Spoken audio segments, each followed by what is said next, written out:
인생에서 정신이 번쩍 드는 순간들 모두 미혹을 깨뜨리는 깨달음이다. 조상들이 늘 말하길 인생은 큰 꿈과 같고 중요한 건 때맞춰 깨어나는 것이라 했다.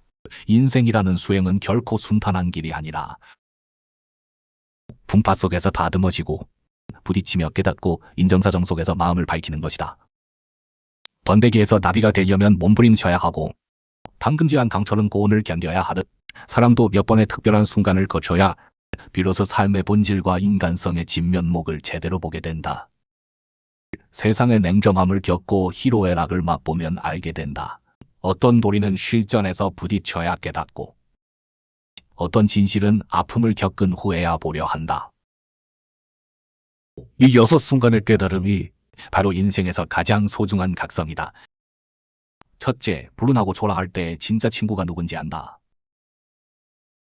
평소엔 술잔 부딪히며 형님 아우 하며 한 바지 입고 지내려 하고 복은 함께 나누자는 떠들썩함엔 누구나 끼고 싶어 한다. 하지만 이단 풍파가 몰아치고 불운이 따라붙으면 상황은 완전히 달라진다. 고개 돌려 못 본 척하며 건너편에서 구경하며 비웃고 넘어질 때 발로 밟아주며 우물에 돌 던져 이득 챙기고 심지어 며칠 전까지 웃으며 맞아주던 이가 지금은 남남처럼 인사 한마디도 아깝게 한다. 이런 부침이 어떤 인정 테스트보다 정확하다. 에서 말한 가난하고 부유함의 교우의 진심이 드러난다처럼 불운할 때의 세태. 진짜 사람을 가려내고 위선자를 드러낸다. 그제야 완전히 깨닫는다. 친구는 많은 게 중요하지 않고 환난을 함께하는 게 소중하고 정은 깊고 얕음이 아니라 눈 속의 온정이 중요하다. 앞으로 친구 사귈 땐 눈보라 속 한 줌 나무보다 연회에서 가득한 요리가 낫다. 둘째, 큰 병을 앓고 나서야 건강이 근본임을 깨닫는다. 얼마나 많은 이들이 젊을 때 목숨 걸고 돈 벌어 큰 돈 벌고 큰 집 사기를 최종 목표로 삼으며 밤샘 접대 몸 혹사도 대수롭지 않게 여겼던가.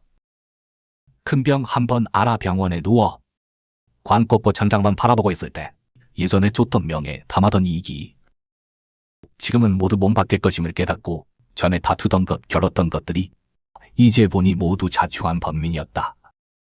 어른들이 늘 몸이 1이고 나머지는 모두 0이라 했는데 이 말을 병상에서 가장 절실히 느낀다. 건강이라는 일이 없으면 아무리 많은 재산, 지위, 명예도 그저 의미 없는 0일 뿐이다.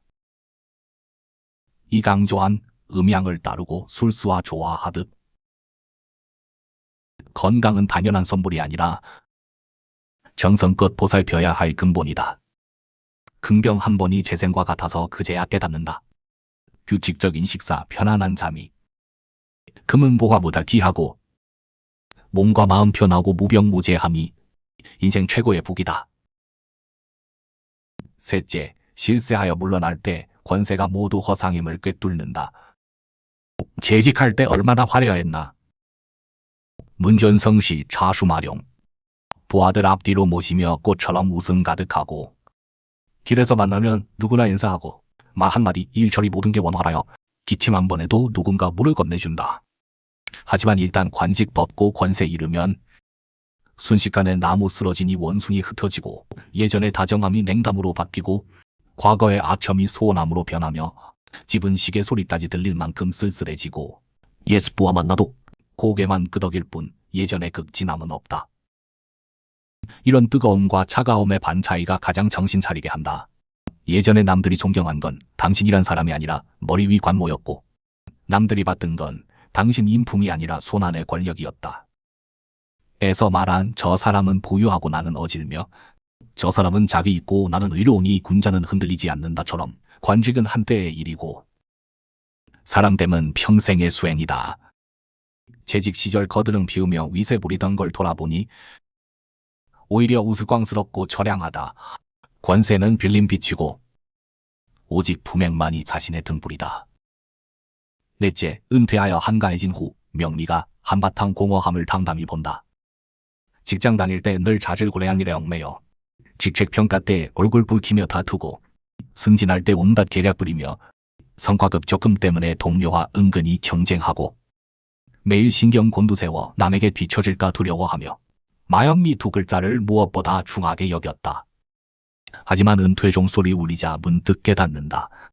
전에 다퉜던 그런 것들 가져갈 수도 남길 수도 없고 예전의 급수 높낮이 관직 크고 자금이 은퇴촌에서는 모두 장 할아버지, 리 할아버지 호칭이 되어 누구나 평등하다. 파오웬밍의 동쪽 울타리 아래 국화따묘의 동다랑처럼 은퇴 후에야 세상일이 한바탕 큰 꿈, 인생이 몇 번의 가을 추위임을 깨닫는다. 예전에 뒤척이게 했던 분쟁들이 지금 보니 스쳐가는 구름에 불과하고 온 힘 다해 얻었던 허명이 결국 세월의 소모를 이기지 못한다. 이럴 줄 알았다면 왜 그랬을까? 차라리 젊을 때 가족과 시간 더 보내고 여유와 즐거움 더 기르는 게 명예 다투기보다 훨씬 자유로웠을 텐데. 다섯째, 이별하여 멀어진 후에야 당시 소중히 하지 못한 걸 후회한다. 함께 있을 때 늘 말다툼하기 좋아해. 정 떨어지는 말 불쑥 내뱉으며 상대방 빨개진 눈시울 아랑곳 않고 일이 생기면 늘 의심하며 상대방 헌신을 당연하게 여기고 믿어오라는 한마디도 아껴 말하지 않았다. 돌아서서 떠날 때까지 연락처 이름을 차마 건드리지 못하고서야 문득 깨어난다. 당시의 제멋대로가 가장 가까운 사람을 상처 입혔고 예전의 고집이 가장 진실한 정을 놓쳤다. 그제야 나무는 고요하려 하나 바람이 그치지 않는 한을 빼닫고 돈으로 많은 걸 살 수 있지만 차갑게 식은 마음은 되돌릴 수 없음을 깨닫고 상대방 당시의 포용이 나약함이 아니라 신경씀이었다는 걸 안다. 작게 버리면 작게 얻고 크게 버리면 크게 얻는다는 옛말처럼 감정에선 일방적 완만함이란 없고 서로 양보하고 함께 성장해야 오래간다.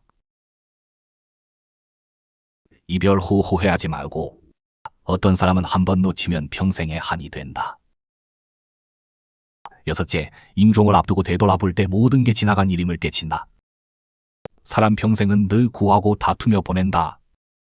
재물 구하고 권세 구하고 원만함 구하며 작은 일에 마음 쓸리고 비판 한마디에 뒤척인다. 하지만 임종 그 순간 병상에 누워 일생을 되돌아보니 문득 통달한다. 예전의 득실 영욕이 모두 스쳐가는 구름이고 과거의 은원 정수가 모두 중요치 않게 되었다. 에서 말한 모든 유의법이 꿈 환포영과 같다처럼 아무리 큰 일도 생명 끝에서는 모두 별거 아니다가 된다. 그래서 사람이 죽을 때 그 말이 선하다고 하는 것이다. 임종 씨의 사람은 모든 위장과 집착을 벗어던지고 진심만 말한다. 안타깝게도 이런 각성은 너무 늦게 와서 많은 한은 이미 보상할 수 없고 많은 잘못은 다시 바로잡을 기회가 없다. 인생은 갑자기 깨닫는 게 아니라 경험이 가르쳐주는 것이다. 우리는 분할 때 인심을 꿰뚫어보고 큰 병 후 건강을 중시하며 실세 후 집착을 내려놓고 이별 후 소중함을 배운다. 이런 아픔과 깨달음은 우리를 삶에 실망시키려는 게 아니라 우리가 더 깨어있게 살도록 하기 위함이다.